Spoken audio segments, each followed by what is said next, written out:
welcome. This is Kevin, also known as AWOL, and today we're working on this pattern right here. This is 17054 on friendshipbracelets.net. I'm just going to bring it over here and set it off to the side. And we're going to use that little center bit as the center and starting point.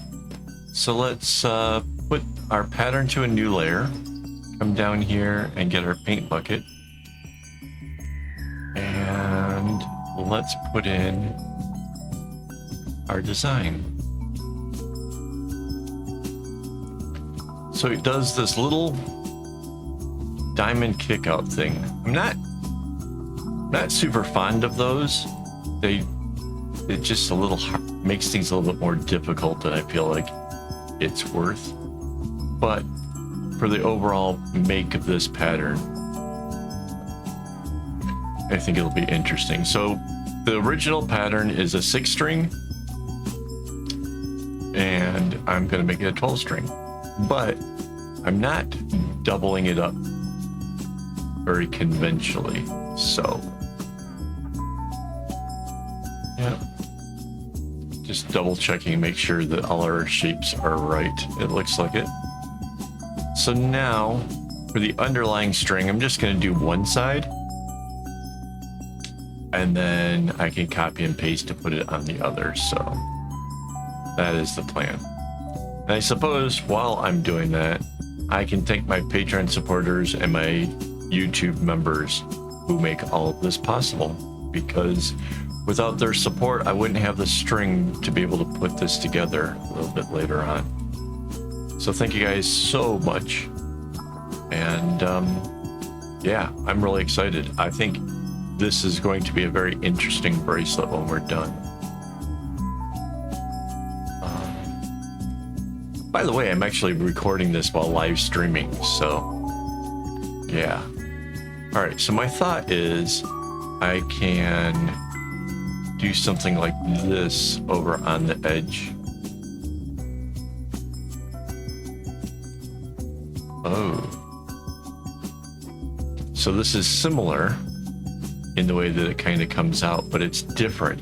These are right up against each other, whereas this is going to have a little gap between it, but it'll feel similar.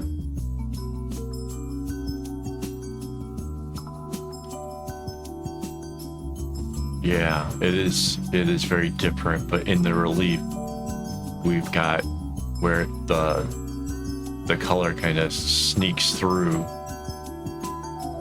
Yep, I knew this was gold when I picked out this for this particular kind of project.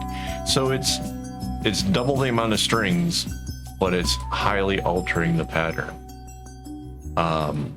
And you could seriously just do just about anything you wanted over on the edges, and it would still make this whole thing kind of interesting.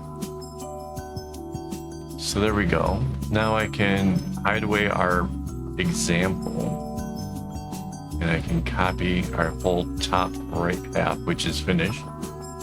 Control C, Control V, and then use our flip tool. Then you have to go back to the select tool and you have to anchor the layer. Otherwise, yeah, things don't work right. Then you grab the top half, Control C, Control V, flip tool again, and anchor that layer. Wow. Yeah. And so this makes it really continuous. We have interesting zigzags going up on the side. Mind you, these colors that are going a lot are going to get used an awful lot. So when you cut your strings, the red will obviously be like a continuous path. So you're going to want to make sure you cut your strings long enough for that. But other than that, I think this is going to be a really amazing bracelet. So yeah, I'm looking forward to making it. I'll come back tomorrow and I'll let you know how it went and if we had any struggles or anything like that. So, all right. Thanks for hanging out with me this long. And as always, don't get your strings in a bunch.